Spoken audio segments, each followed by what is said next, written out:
Bonjour à tous et bienvenue dans votre JT Immobilier quotidien. Tout de suite, le sommaire de ce jeudi 5 avril. Dans votre édition, la tour Montparnasse à Paris fait peau neuve avec notamment un nouvel éclairage. Suite de notre saga découverte de quartiers parisiens, aujourd'hui focus sur Oberkampf. Retrouvez ensuite la chronique hebdomadaire de Maître Adler. Et enfin, ne manquez pas votre zapping de l'IMO. Bienvenue dans votre journal.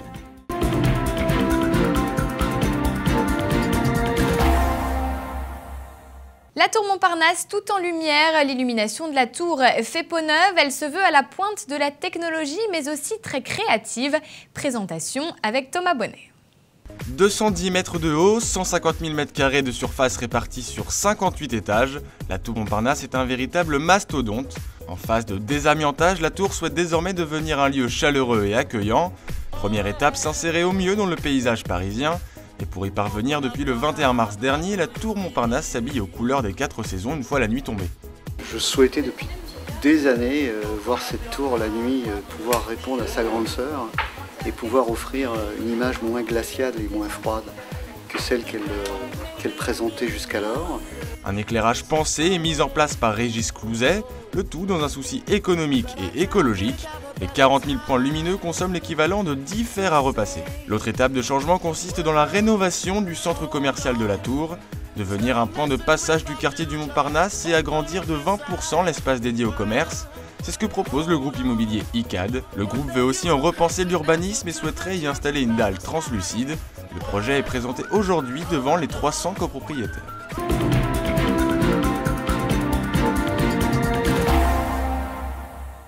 Allez, on poursuit avec notre saga découverte des quartiers de Paris. Aujourd'hui, direction le quartier Oberkampf, Ménilmontant. Et c'est notre journaliste, comme d'habitude, Mickaël Martin, qui nous emmène. Direction le 11e arrondissement de Paris et la rue Faubourg d'Oberkampf. Située dans l'est parisien, elle traverse tout le quartier depuis sa limite avec les 3e et 20e arrondissements. Le quartier tire son nom de Christophe Philippe Oberkampf, célèbre pour avoir fondé la manufacture royale de toiles imprimées de Jouy en Josas, où étaient fabriquées les toiles de Jouy. Le tracé de la rue d'Oberkampf s'accorde à la topographie d'un ancien chemin rural sur un bras mort de la Seine. Du boulevard du Temple au boulevard de Ménilmontant, la rue s'est formée par une urbanisation progressive à partir de la fin du XVIIIe siècle. Aux maisons ne dépassant pas un étage ont succédé aujourd'hui de petites cours et de passages encadrés remplis d'ateliers d'artistes. Un havre de paix en plein milieu d'un quartier animé, voilà ce que recherchent les habitants du secteur. C'est très animé. Alors vous avez par exemple la rue Oberkampf, vous avez une partie comme ici où nous sommes des traits de commerce de proximité. On va avoir son boucher, son charcutier, son coiffeur. Et quand on remonte la rue Oberkampf, ça va être un peu plus animé le soir. C'est un quartier où on n'a pas besoin de véhicules, où on se déplace très facilement. Et on peut sortir très facilement également. Autrefois simple rue commerçante, structurant la partie méridionale du faubourg du Temple, la rue est devenue dans les années 1990 un lieu à la mode. De nombreux cafés et restaurants, des boîtes de nuit et des salles de concert ont été ouverts dans la rue, principalement dans sa moitié proche Ménilmontant.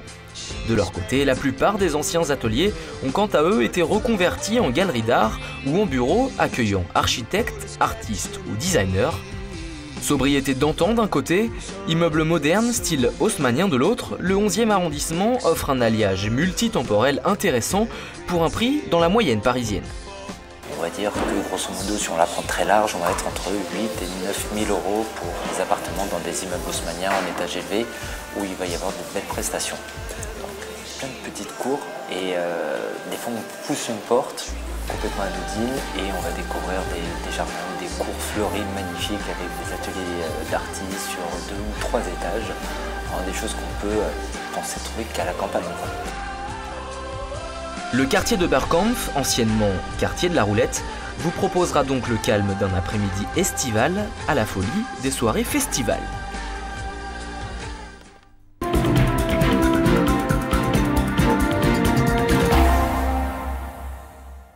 Allez, c'est le moment de retrouver notre notaire, notre consultant, Maître Stéphane Adler, pour sa chronique juridique. Bonjour Maître. Bonjour Alexandra. Comment allez-vous cette semaine? Très bien, merci. Est-ce que vous êtes prêt? Je vous avais demandé de réviser un petit peu l'héritage d'un bien immobilier. Est-ce que vous êtes prêt? Oui, ça va aller. Ça va aller.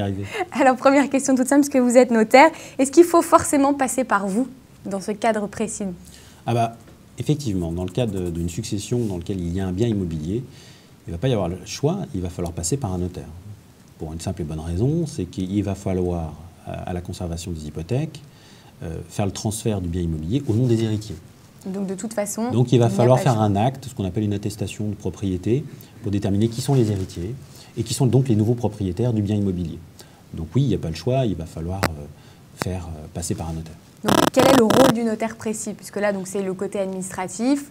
Est-ce qu'il a un autre rôle aussi? Il y a deux volets. Hein. Le premier volet, bien sûr, c'est d'établir ce qu'on appelle l'acte de notoriété d'abord. Donc, qui sont les héritiers? De déposer la déclaration de succession. Dans les 6 mois du décès, normalement, on doit effectivement payer les droits de succession. Hein, et donc, faire un inventaire fiscal de tout le patrimoine pour déterminer quels sont les droits que l'on aura à payer au trésor public par rapport à ce qu'on reçoit. Et dans ça, effectivement, votre question, c'est le bien immobilier, comment on l'évalue? Exactement, oui. Alors d'abord, quand il s'évalue? Il s'évalue au jour du décès. C'est-à-dire que vous venez voir votre notaire 2 ans ou 3 ans après la succession, on l'évalue jour du décès. Avant, oui. Voilà, ça c'est la première chose, parce que c'est depuis cette date-là, en fait, qu'il est rentré dans le patrimoine des héritiers. Ça, c'est le premier point. Comment on l'évalue? On a un fichier immobilier, fichier bien, qui permet de déterminer en fait les valeurs qui sont passées dans le secteur, la vente des biens qui se sont passés dans le secteur. Donc il y a des normes. On regarde un petit peu, il y a des barèmes. On regarde effectivement les ventes qui se sont passées à la période du décès sur ce type de bien immobilier. Alors si on a la chance qu'il y ait eu une vente dans le même immeuble, voilà, on a une référence assez simple et claire. Alors bien sûr qu'il peut y avoir une disparité parce que l'appartement peut être flambant neuf parce qu'il a été entièrement refait, ou alors qu'il est au dernier étage avec une vue magnifique. Bien sûr, il y a forcément des paramètres. Voilà, il y a des paramètres, mais on arrive quand même à dégager un prix moyen du mètre carré. 1, à Paris, dans l'arrondissement. 2, on arrive à cibler dans la rue. Et 3, sur l'immeuble. Bien sûr, voilà. en fonction. Donc en fonction de tous ces critères, on arrive effectivement à dire, voilà, en gros, l'appartement vaut entre 8 000, 9 000, 10 000 euros du mètre carré. Hein. Une fois qu'on a déterminé ça, qu'on a la surface de cet appartement, voilà, on déclare effectivement la valeur du bien. Maintenant, ce qui peut se poser comme question, c'est de dire, oui, mais ok, vous êtes en train de me dire un appartement au sein de la ville de Paris, oui, c'est peut-être un peu plus facile que la maison dans le fin fond. Dans le fin fond d'une campagne. Bien sûr. Vous avez raison, mais là, le notaire est encore... il y a un maillage territorial. On a les notaires partout en France. Et effectivement, c'est la personne qui est le mieux à même de déterminer, puisqu'il sait les ventes qui passent et à quelle valeur. En plus, il connaît en général les biens immobiliers, donc il sait les valoriser, il sait dire combien ça peut valoir, ce qui n'est pas forcément évident. Est-ce que j'allais vous poser comme question, est-ce qu'il peut y avoir des conflits finalement? Oui, alors vous avez raison, le notaire va dire, écoutez, pour moi, voilà, le bien... il s'engage lui à donner une somme, maintenant, c'est peut-être pas nécessairement... D'abord, c'est pas... Lui, sa responsabilité, c'est de dire quelle est la valeur du bien. Après... celui qui emporte la dernière responsabilité, c'est bien l'héritier. Bien sûr. Et donc, c'est lui qui va décider en disant, écoutez, moi, j'estime que ce bien n'a pas cette valeur. Est-ce qu'il peut consulter plusieurs notaires comme ça, Ah bah oui, mais vous pouvez... on est 10 000 à peu près, hein, donc si vous voulez... peut-être un petit peu beaucoup pour avoir un avis, mais et puis vous risquez d'avoir des frais. Voilà. Non. En général, ce qu'on fait, c'est que nous, on dit, voilà, quelle est notre valorisation, on étaye pourquoi, comment. On a des experts, on peut faire une expertise, qui a un coût, hein, bien sûr, évidemment, mais il y a un véritable travail derrière.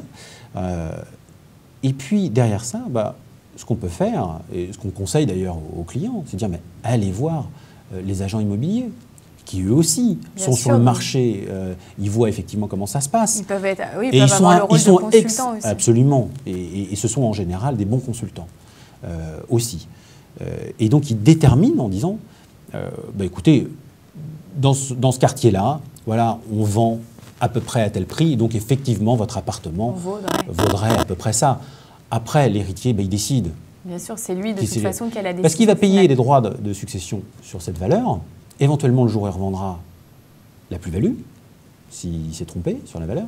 Et puis, c'est lui qui emporte le risque aussi du redressement fiscal s'il ne l'a pas évalué à la bonne valeur. Parce que s'il dit, nous, on est en train de lui dire, votre bien vaut 400 000, il dit, attendez, 400 000, moi, ça me fait payer beaucoup de droits d'enregistrement au trésor public. Moi, je dis que ça vaut 200 000. Très bien. Il dit que ça vaut 200 000. Il emporte après, moi, j'aurais écrit que ça vaut 400 000. Il va mettre 200 000. L'administration fiscale va lui dire, écoutez, monsieur, ça vaut 350 000, vous allez me payer les droits de succession sur 350 000. C'est lui qui emporte cette responsabilité. C'est lourd de conséquences. Ça va être compliqué. Enfin, juste dernière question, donc dans le cadre de l'héritage d'un bien immo, est-ce qu'on peut dire que le notaire a un rôle de conciliation un petit peu quand il y a des désaccords, ou est-ce qu'il a aussi ce volet-là dans ce cadre précis? Évidemment, parce qu'on a... Vous êtes toujours un repère aussi. Oui, parfois, et puis on a l'habitude, comme je vous disais, il m'arrive régulièrement d'avoir des biens qui sont dans des successions, et comme par hasard, dans la rue d'à côté, je suis en train de faire une vente immobilière. Donc, je sais le prix du mètre carré, à combien ça se négocie. Donc, on a une marge de manœuvre, évidemment, parce que l'appartement est entièrement à refaire, parce qu'il n'est pas ensoleillé. On a toujours... Mais le prix moyen, on le connaît, on le sait. Et en général, voilà. c'est... Alors, évidemment, moi, je vais vous dire, sur Paris, c'est facile pour moi. Sur la banlieue, je m'en sors. Alors après voilà, un bien à Marseille, à Nice, à Aix-en-Provence, on a des références, on a des confrères qui sont à même de nous aider. Avec lesquels vous pouvez travailler? Bien sûr, avec lesquels on partage. Il n'est pas rare que j'ai un confrère de Marseille qui m'écrit en me disant « Est-ce que vous avez un avis de valeur que vous pouvez me donner sur tel bien ?» Et je fais la même chose pour une maison à proximité de Marseille. Voilà. Oui, c'est un échange, oui, tout à fait. Et un partage. C'est l'avantage, c'est qu'il y a un maillage territorial extrêmement important et qu'effectivement, au fin fond de la Creuse, il y a un notaire et qui saura vous répondre sur la valorisation de la maison en question. Eh bien, c'est l'info à retenir en tout cas.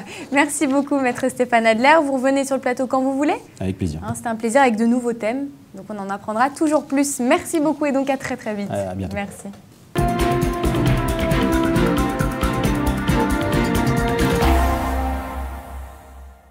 Allez, avant de se quitter, les célébrités et l'immobilier, c'est tout de suite dans votre rubrique ImoVip. Kim Kardashian aurait prévu de combler un nouveau caprice, s'offrir la demeure du couple Beckham, situé dans le Hertfordshire, au nord de Londres. Surnommé Buckingham Palace, le château de Victoria et David aurait séduit l'animatrice. Héroïne d'une télé-réalité, la fille de l'avocat Robert Kardashian souhaiterait y poser ses valises afin de tourner une nouvelle saison de son show. La demeure au style so-british serait mise en vente pour 25 millions d'euros. En 1999, le manoir avait accueilli la famille du footballeur et de l'ex-Spice Girl pour seulement 4 millions d'euros, une plus-value importante qui s'explique par plus de 20 millions d'euros de travaux de modernisation. Il en faudra plus pour calmer les ardeurs de Kim Kardashian qui, selon les rumeurs, aurait déjà envoyé ses émissaires pour une première visite immobilière. Une visite qui risque de prendre un peu de temps, car la demeure du couple emblématique d'Angleterre est au beau milieu d'un parc de 9 hectares. Voilà, c'est la fin de votre journal. Merci de nous avoir suivis. N'oubliez pas que sur TV Imo, en cliquant sur l'onglet Annonces, vous aurez accès à toutes les offres de vente et de location du réseau immobilier Nexity, ainsi que toutes les informations et les conseils de l'AFNAIM, ainsi que tous les conseils juridiques des notaires de France. Quant à moi, j'ai le plaisir de vous retrouver vendredi pour un nouveau journal. Alors surtout, restez connectés, ne manquez rien et bien évidemment, à demain.